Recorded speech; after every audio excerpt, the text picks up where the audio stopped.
Akan boleh ditinggalkan. Tapi selain daripada itu, maka perbuatan beliau sallallahu alaihi wasallam, aktivitas beliau sallallahu alaihi wasallam adalah bagian dari syariat. Karena keumuman kaidah firman Allah Subhanahu wa taala, laqad kana lakum fi rasulillahi uswatun hasanah. Sungguh ada untuk kalian pada diri Rasulullah sallallahu alaihi wasallam itu suri tauladan yang baik. Baik. Itu yang pertama yang kita ambil dari hadis yang mulia. Makanya beliau sebagai seorang manusia, beliau juga naik kuda, beliau kadang-kadang juga jatuh, akhirnya kemudian sakit begitu. Karena memang beliau adalah manusia yang diutus untuk umat manusia. Yang kedua yang kita ambil faedah dari hadis yang berbarakah ini para jamaah yang dimulakan Allah Subhanahu wa taala, tentang syariat menjenguk ini orang yang sakit.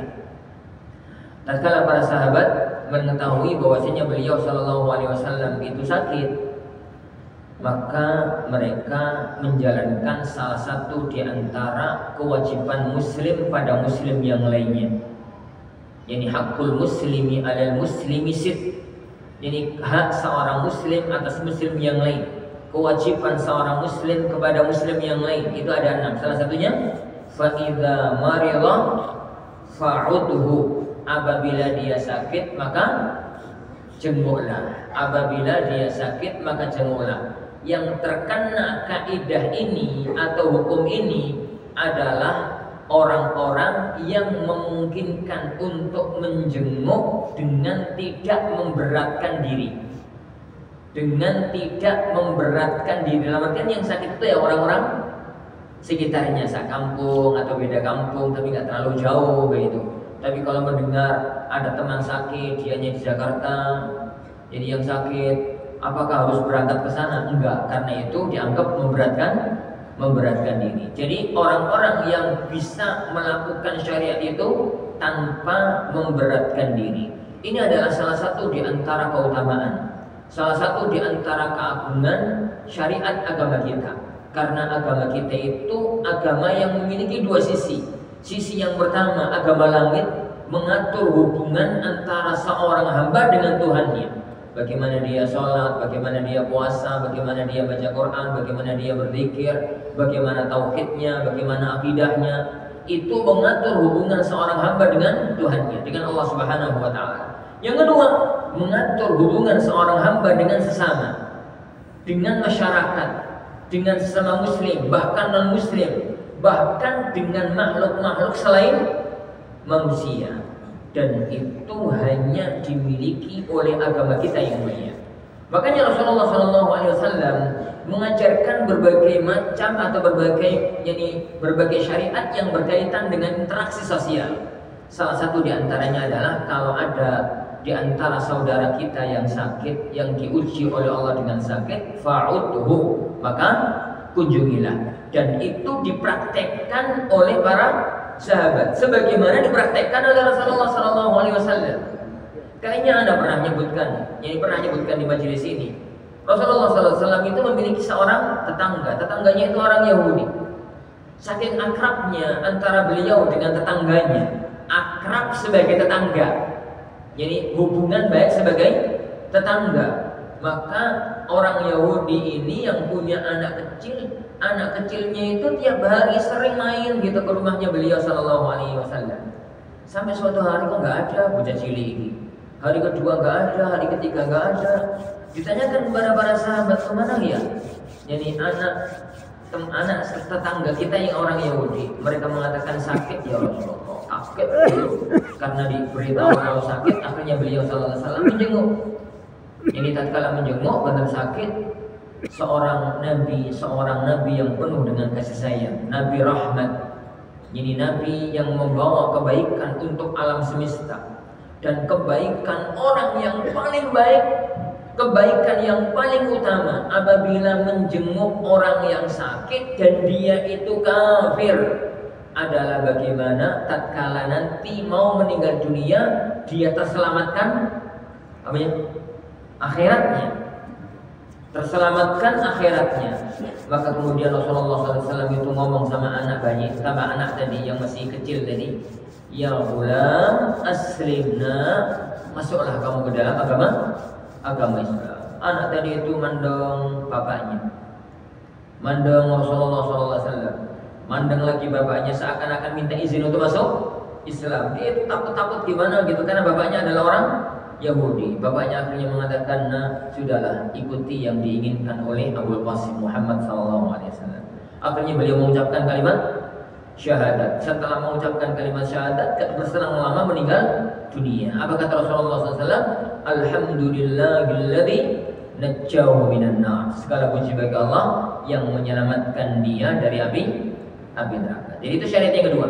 Syariat mengunjungi orang yang sakit, dan ini berlaku umum.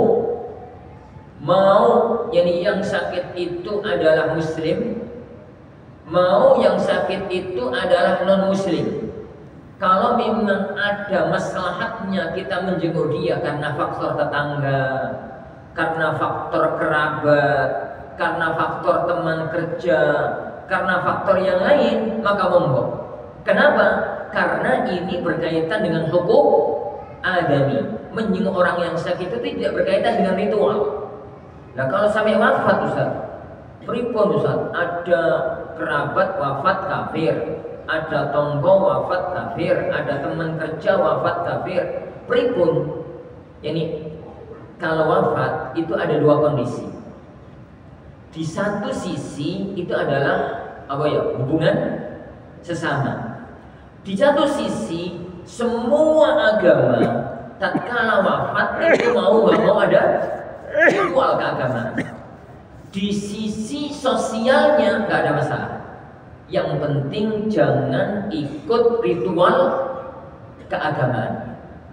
Di sisi sosialnya nggak ada masalah.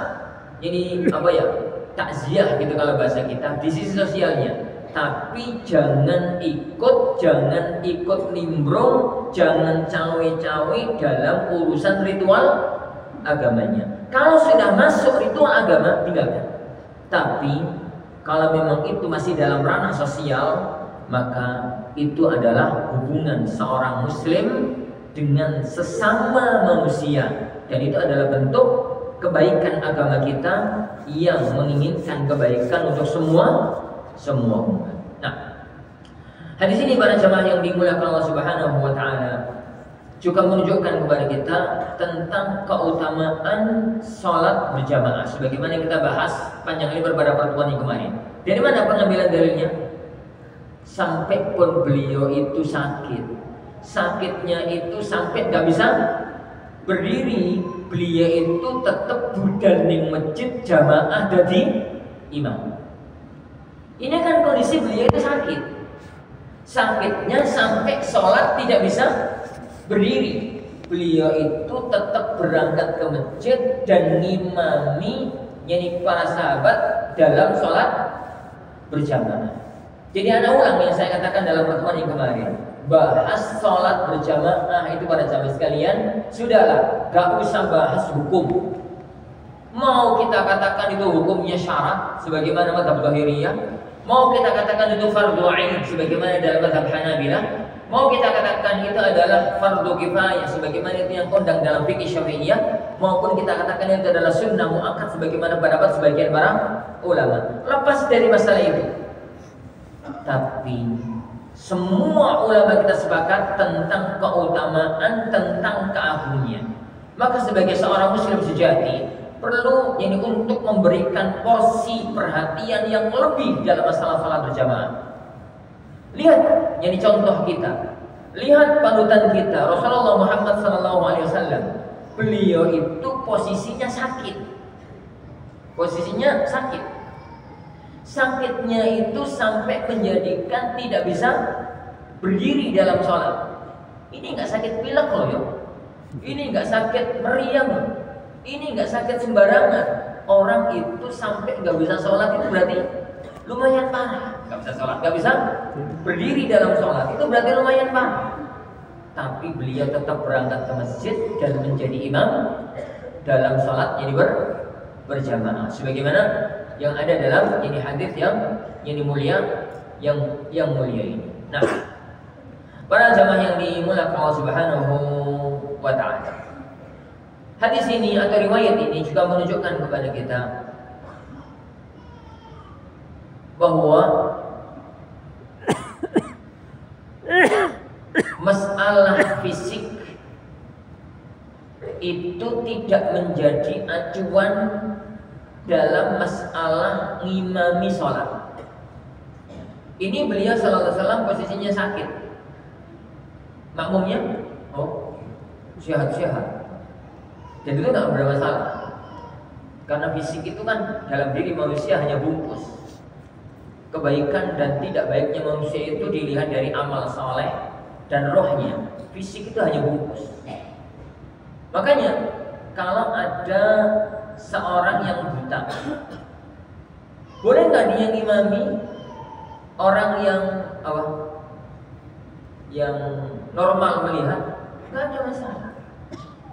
Kalau ada orang status sosialnya itu misalkan dalam pandangan manusia umum itu nggak tinggi-tinggi banget, kalau nggak kita katakan rendah, boleh nggak ngimami manusia orang-orang yang status sosialnya lebih tinggi? Boleh-boleh aja. Jadi boleh-boleh aja karena semua itu bukan patokan dalam masalah imam salat. Patokan imam salat itu adalah masalah agamanya. Karena itu Rasulullah SAW bersabda, ya ummul qauma aqra'uhum li kitabillah. Yang paling berhak jadi imam adalah yang paling aqra', yang paling baik bacaannya dalam kitabullah azza wa jalla. Fa in kanu fil qira'ati sawa, kalau ternyata mereka dalam masalah Al-Qur'annya itu sama, fa a'lamuhum bis sunnah, maka yang paling ngerti agama, yang paling ngerti sunnah, yang paling ngerti hukum-hukum agama. Kenapa? Karena imam itu kendali sholat berjamaah. Dan tatkala sholat bisa jadi terjadi apa saja yang menjadikan dia itu harus memutuskan hukum sendiri, harus memutuskan hukum sendiri. Tidak mungkin toh imam dalam sholat jamaah terus minta rebutan makmumnya. Dia itu lupa sesuatu, bingung imami, lupa ini sujud sahwi apa orang. Sambil imami sambil mikir sujud sahwi orang, ruwet koyo. Dalam kondisi semacam itu kan nggak mungkin dia itu kemudian minta pertimbangan jamaahnya. Mau nggak mau harus memutuskan sendiri. Maka patokan utamanya setelah baik dan tidak hanya tentang Al-Quranul Karim yang menjadi inti sholat, maka hukum-hukum agama. Jadi hukum-hukum agama. Baik. Wa in kanu fis sunnati sawa, apabila mereka dalam masalah hukum agama itu sama, fa aqdamuhum sinna, baru masalah umur yang lebih tua. Jadi baru masalah umur yang lebih tua. Jadi umur itu sudah nomor paling terakhir. Kalau ternyata Qur'annya sama, ilmu agamanya sama, baru masalah. Nah, di sini beliau sallallahu alaihi wasallam sakit, sholatnya sambil duduk. Para sahabat sehat seger bugar, sholatnya sambil berdiri. Dan itu tidak ada masalah dalam ini hukum, ini agama, dalam ini hukum, ini agama kita. Nah, para jamaah yang dimuliakan Allah Subhanahu wa taala. Hadis ini memberikan satu kaidah yang sangat besar dalam fikih salat berjamaah. Apa itu? Kaidah sabda beliau sallallahu, innama ju'ilal imamu liyutamma bihi. Imam itu dijadikan untuk diikuti. Jadi salat berjamaah itu kan ada imam, ada makmum. Maka imam itu diikuti, makmum itu mengikuti. Imam itu diikuti, makmum itu mengikuti. Dan ini dalam semua hukum perinciannya. Ini perinciannya. Imam itu diikuti dalam gerakan zahirnya. Imam itu diikuti dalam gerakan zahirnya. Gerakan zahir itu gerakan yang nampak untuk semua jamaah. Jadi untuk semua jamaah. Kalau makanya perinciannya beliau sallallahu alaihi wasallam, kalau imam takbir, makmum takbir. Yani imam rukuk, makmum rukuk. Imam sujud, makmum sujud. Nah, salah satu di antara bentuknya adalah kalau imamnya sholat sambil duduk, maka makmumnya sholat sambil duduk. Seger buger Ustaz. Ya, posisi Anda itu makmum, maka ikuti imam. Jadi maka ikuti imam. Kalau imamnya sholat sambil duduk, makmumnya itu sholat sambil duduk. Imam orang itu ya Pak, boleh sholat sambil duduk itu kapan? Kalau nggak bisa berdiri. Jadi kalau nggak bisa berdiri maka dia sholat sambil duduk. Duduknya bagaimana caranya? Kalau orang sambil duduk, duduknya bagaimana caranya? Duduk sholat. Duduk sholat itu kan ada dua. Duduk iftirash sama duduk tawarruk. Kalau orang sambil duduk, duduklah dengan salah satu di antara dua cara ini. Gak bisa Ustaz sembarang. Nek kaiso baru sembarang. Duduk di atas kursi, duduk selonjor, duduk sila gitu. Itu nomor 3. Jadi urut-urutan sholat itu berdiri. Berdiri. Kalau bisa berdiri, maka wajib berdiri. Kalau bisa berdiri, sholat sambil duduk, sholatnya nggak sah. Karena berdiri itu rukun. Karena berdiri itu rukun. Kalau bisa berdiri, kemudian sholat sambil duduk, sholatnya nggak sah. Tapi kalau nggak bisa berdiri, karena sakit atau karena yang lain dan nggak bisa berdiri, maka sholatnya sambil duduk. Duduknya itu duduk sholat. Dan duduk sholat itu yang kondang 2, ada satu lagi yang kondang. Apa boleh sebutkan 3? Duduk sholat itu ada 3. Satu duduk iftirash. Iftirash itu kayak duduk di antara 2 sujud itu loh. Jadi kaki yang kiri, telapak kaki yang kiri direbahkan, kaki yang kanan ditegakkan, dan dia duduk di atas jadi telapak kaki kiri. Itu duduk iftirash. Yani atau duduk tawarruk. Duduk tawarruk itu telapak kaki yang kiri direbahkan, yani telapak kaki yang kanan ditegakkan dan telapak kaki yang kiri dimasukkan di bawah telapak kaki yang kanan dan dia duduk di lantai. Duduk tawarruk.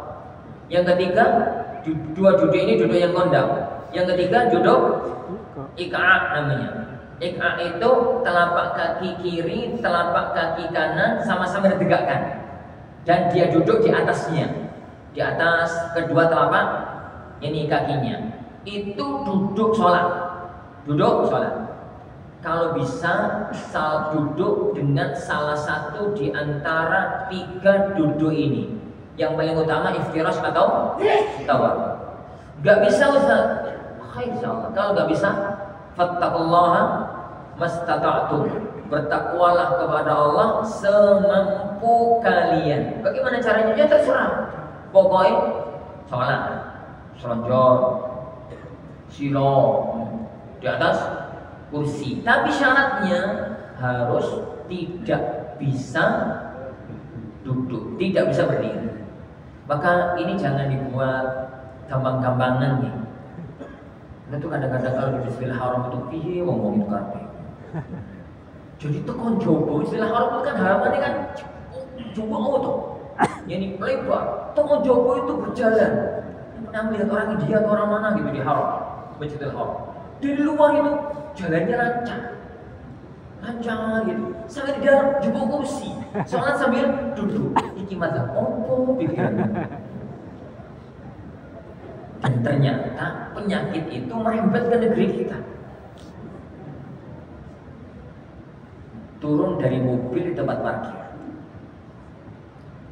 jalannya lancar. Sampai di masjid itu lancar, bukan sampai di papa atau bukan pakai egrang gitu ya, nggak sampai di papa.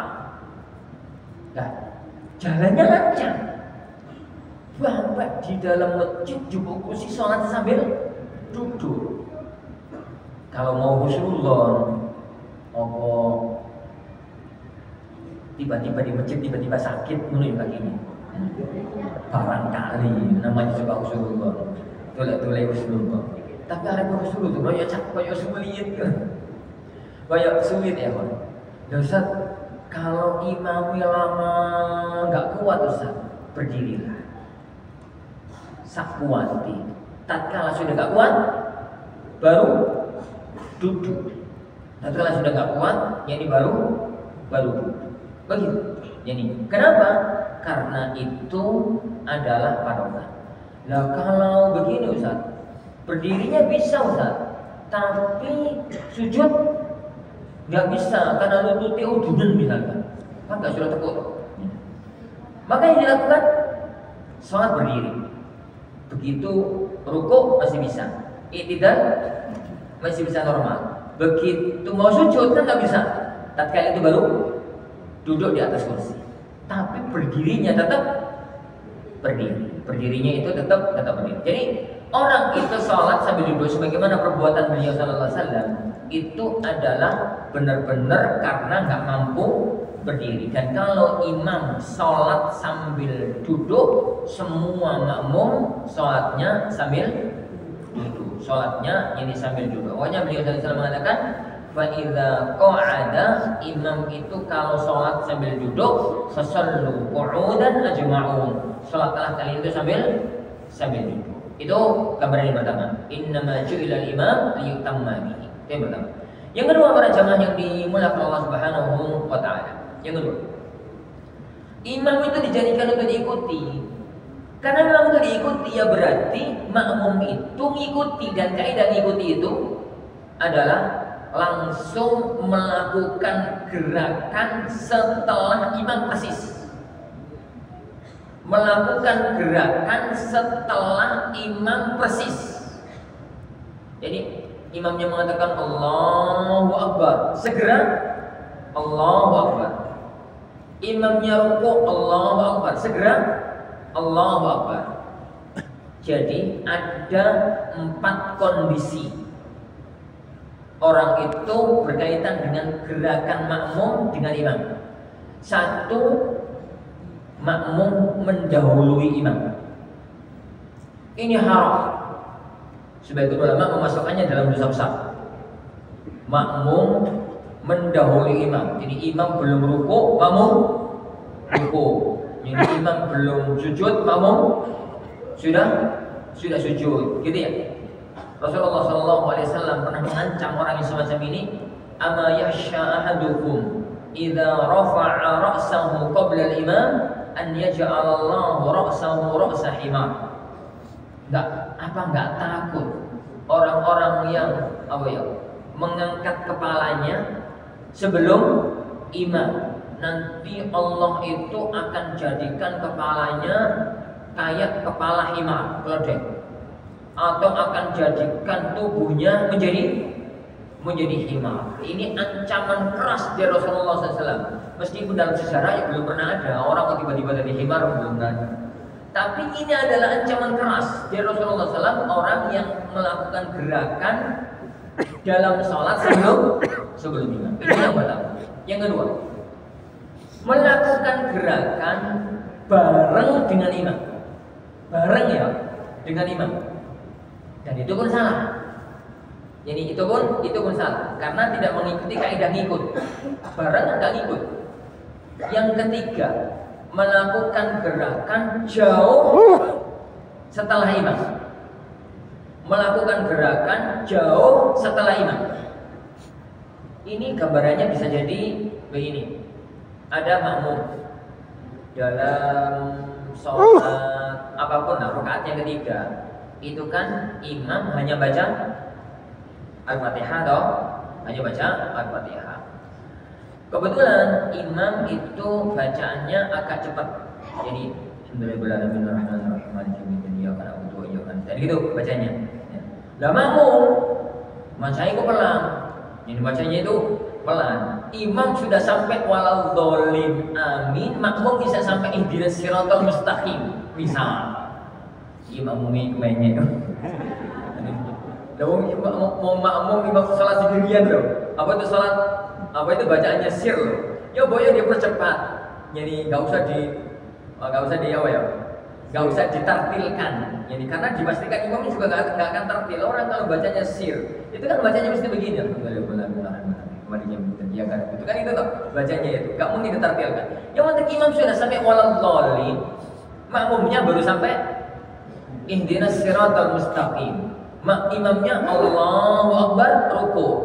Apa yang dilakukan oleh makmum? Imamnya mengatakan Allahu Akbar ruku. Apa yang dilakukan oleh makmum? Putus Al-Fatihah langsung ikut. Putus Al-Fatihah langsung ikut. Ini juga berlaku bagi imam, bagi makmum yang masbuk. Ya dengan masuk, jadi makmum masbuk nih. Jadi baru sampai Bismillahirrahmanirrahim, Alhamdulillahirabbil alamin, Arrahmanirrahim. Imamnya ruku, putus Al-Fatihah, terus apa?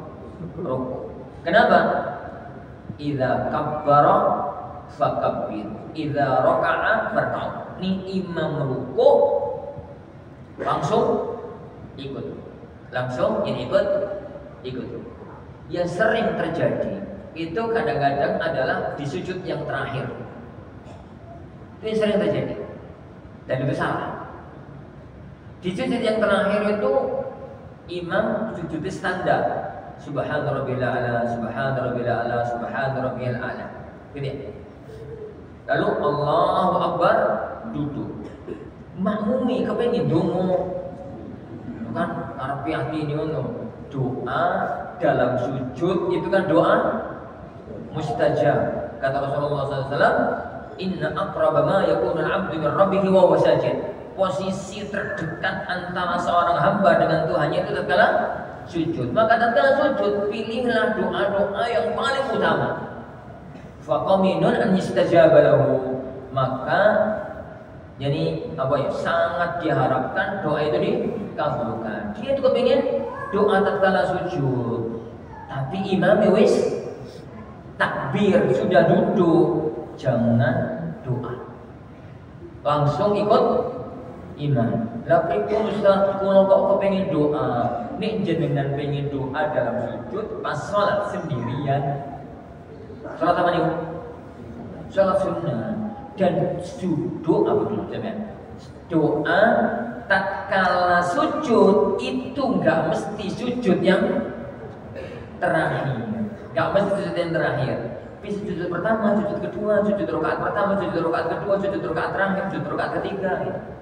Gak mesti disujud pada rakaat yang terakhir. Intinya kalau imam sudah melakukan gerakan, sudah pindah gerakan, sedangkan makmum belum selesai bacaan, gerakan yang sebelumnya diputus, segera ikut imam. Jangan sampai mundur gitu agak terlambat dari imam, karena kaidahnya adalah idza kabbara fa, pakai fa.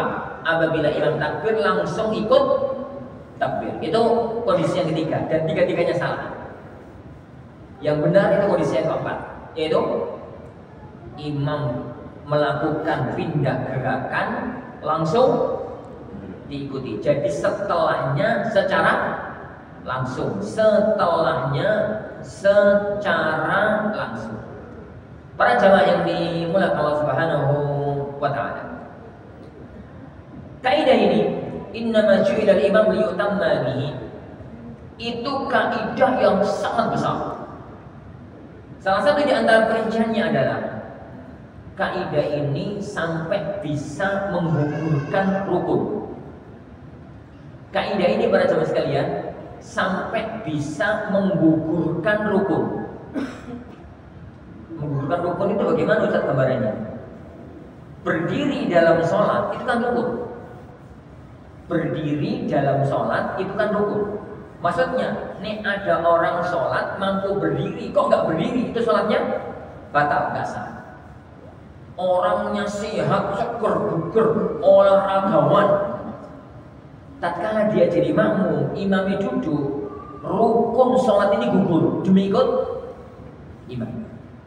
Rukun sholat ini gugur demi ikut imam. Bagaimana yang terjadi dalam hadis ini? Para sahabat itu dalam riwayat yang lain itu nggak langsung duduk. Ini riwayatnya langsung duduk. Tapi dalam riwayat yang lain Rasulullah itu duduk Shallallahu Alaihi Wasallam. Para sahabat karena merasa sehat maka mereka berdiri. Diisyaratkan oleh beliau untuk duduk. Tatkala mereka semuanya duduk selesai salat maka Rasulullah menyampaikan hadis ini. Idza shalla qa'idan fasallu antum qu'udan ajma'in. Kalau kalian sholat sambil duduk, kalau imamnya sholat sambil duduk, maka makmumnya sholatlah sambil duduk. Jadi berarti saking besarnya, saking pentingnya ikut imam sampai mampu menggugurkan rukun. Jadi sampai mampu menggugurkan rukun. Oleh karena itu para jemaah yang dimuliakan Allah Subhanahu wa taala, para ulama kita itu mengatakan kalau terjadi perbedaan pendapat fikih antara imam dengan makmum, maka mayoritas para ulama mengatakan makmum ikut imam. Jika itu benar-benar khilaf fikih, dalilnya sama-sama kuat, dalilnya sama-sama kuat, maka kalau sampai terjadi perbedaan fikih antara imam dengan makmum, maka makmum ikut imam. Dari mana mengambil hukumnya? Lawang kelasnya rukun saja gugur demi imam, opomene kelasnya perbedaan pendapat itu lebih gugur demi imam. Jadi itu lebih gugur demi imam. Dan itu kaidah, salah satu di antara kaidah dalam masalah ini. Salah satu di antara perincian kaidah innama ju'ilal imam liyutamma bihi, imam itu dijadikan untuk diikuti adalah salatnya imam diikuti hukumnya oleh salatnya makmum. Jadi ini sampai terjadi perbedaan antara imam dengan makmum dan imamnya itu benar, gitu ya, maka makmum ikut imam. Gambarnya begini, kalau ada orang musafir, sholatnya berapa rakaat? Sholatnya dikosor. Musafir itu kan syariatnya sholatnya dikosor. Zuhur, asar, isya 4 rakaat jadi 2 rakaat. Jadi 2 rakaat. Ini jenengan musafir sepeda motoran gitu, sepeda motoran jauh gitu safar. Atau mobilan. Jadi pokoknya safar. Pada waktu sholat jenengan mampir masjid untuk sholat. Jadi untuk sholat. Sholat duhur misalkan, dengan ikut sholat duhur gitu. Aku musafir, sholatku 2 rakaat atau kalau musafir.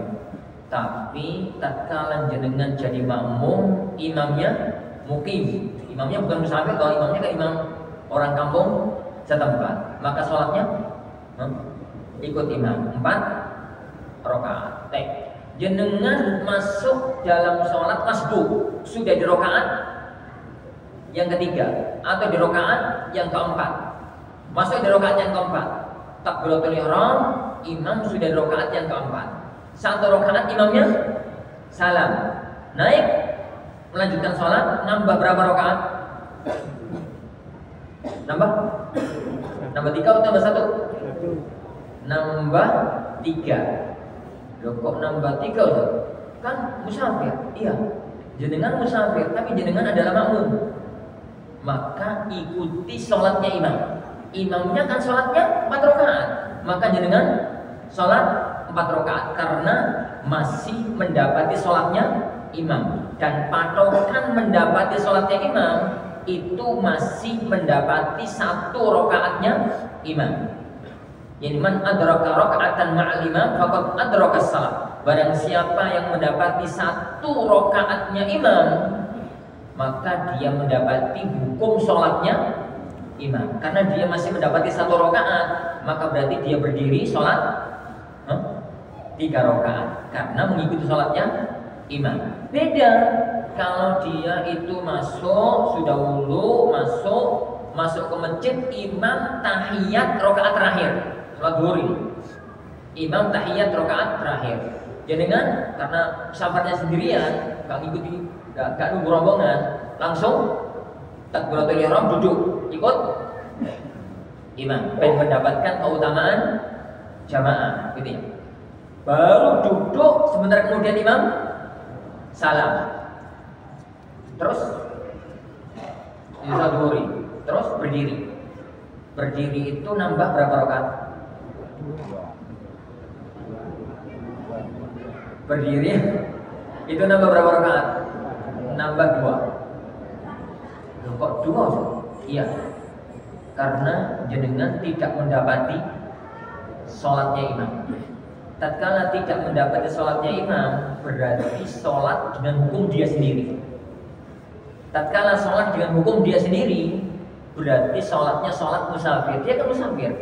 Dan sholatnya musafir itu 2 rakaat. Untuk sholat yang 4 rakaat jadi 2 rakaat. Dan ini kaidahnya, pecahan dari kaidah innama ju'ilal imam liyutamma bihi. Sesungguhnya imam itu dijadikan untuk diikuti. Jadi untuk diikuti. Contoh lain, ben gampang memahami ini. Salat Jumat. Oke, salat Jumat.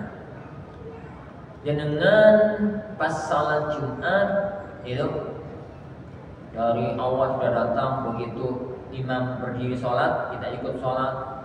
Rakaat yang pertama ngentut. Rakaat yang pertama ngentut. Keluar, ambil wudhu, masuk. Tatkala masuk di rakaat yang kedua, masih di Al-Fatihah atau masih baca apa surat di rakaat yang kedua. Imam salam, makmum nambah berapa rakaat? Paham kondisi? Jadi makmum batal sholat Jumatan di rakaat yang pertama. Keluar ambil wudhu, masuk lagi ke masjid dalam kondisi imam di rakaat yang kedua, sedang baca Al-Fatihah di rakaat yang kedua. Baik, imam salam, dia kan baru dapat 1 rakaat. Terus makmumnya yang masbuk tadi berdiri, nambah berapa rakaat? Nambah 1. Kenapa? Karena dia mendapati sholatnya imam dan imam sholat Jumat, berarti sholatnya 2 rakaat. Baik. Kalau ada orang Jumatan di rakaat yang kedua wis ruku, wis sujud, ngentut. Terus ikut sarpi salam ngentut. Terus keluar, ambil air wudhu, masuk lagi ke masjid, sholat isbar. Sholat isbar kan ngentut. Kemarin apa yang harus dilakukan? Salat zuhur 4 rakaat. Baik. Yang ketiga, rakaat yang kedua ngentut, batal. Di rakaat sholat Jumat nih, rakaat yang kedua ngentut. Keluar, ambil wudhu, masuk, imam sudah sujud. Sujud di rakaat yang kedua. Lalu dia takbiratul ihram langsung sujud. Tapi kan sudah tidak mendapati 1 rakaatnya imam sudah sujud. Imam salam, apa yang dilakukan?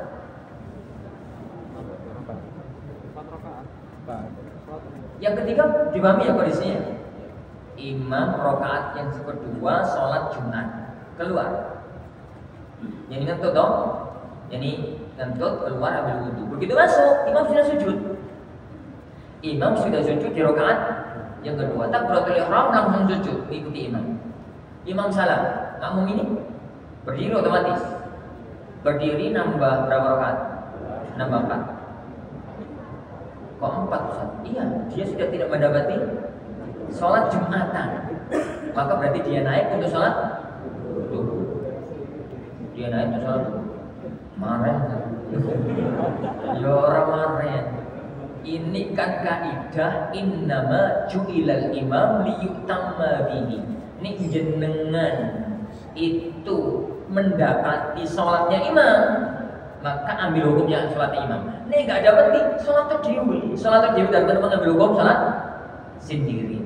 Satu-satunya yang makmum boleh berbeda dengan imam itu niat sholat. Satu-satunya yang makmum boleh berbeda dengan imam itu niat sholat. Imami sholat asar, jenengan sholat duhur. Ini kondisinya kayak apa? Musafir duhur gak sholat, niatnya dijamak takhir. Begitu sampai di masjid pada waktu asar, imam sholat asar toh, imamnya mukim sholat asar, jenengan sholat duhur, jenengan ini sholat sholat zuhur. Ini Mu'adz bin Jabal pada waktu beliau selesai sholat Isya di Masjid Nabawi. Selesai sholat Isya, pulang sampai di kampungnya, orang-orang di masjid kampungnya belum sholat, nunggu imam nggak datang. Begitu orang santri pulang, dipanggil Mu'adz sholat, imami kami. Beliau akhirnya jadi imam. Jadi imamnya itu Mu'adz sudah sholat Isya bersama Rasulullah SAW. Jamaahnya adalah warga kampung yang belum sholat Isya. Pertanyaan saya, Mu'adz sholat apa? Mu'adz bin Jabal sholat apa?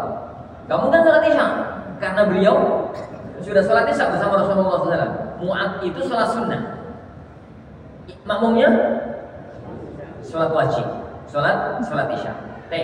Kembali, suatu hari beliau SAW itu sedang sholat jamaah, ada makmum masbuk, imam sudah selesai sholat jamaah. Ada sahabat yang datang sendirian. Lalu Rasulullah SAW bersabda, "Man yatasaddaq ala akhi." Ayo, siapa yang mau sedekah pada saudara ini? Sedekah dalam arti ini sholat dewian kan dapatnya satu. Ini dikancani kan jadi jamaah dapatnya 27 kali lipat. Akhirnya ada sahabat yang berdiri. Yang datang terlambat tadi jadi imam, sahabat yang berdiri tadi jadi makmum. Itu gimana kondisinya berarti? Imamnya sholat wajib, makmumnya sholat sunnah. Jadi itu boleh. Dalam arti satu-satunya posisi yang imam sama makmum beda, boleh beda. Itu adalah apa? Perbedaan niat dalam sholat. Wallahu a'lam. Jadi ada faedah-faedah berharga dari hadis nomor berapa ini. Jangan kaidah, yakni innama ju'ilal imam liyutamma bihi. Imam itu dijadikan untuk diikuti. Mudah-mudahan bisa dipahami.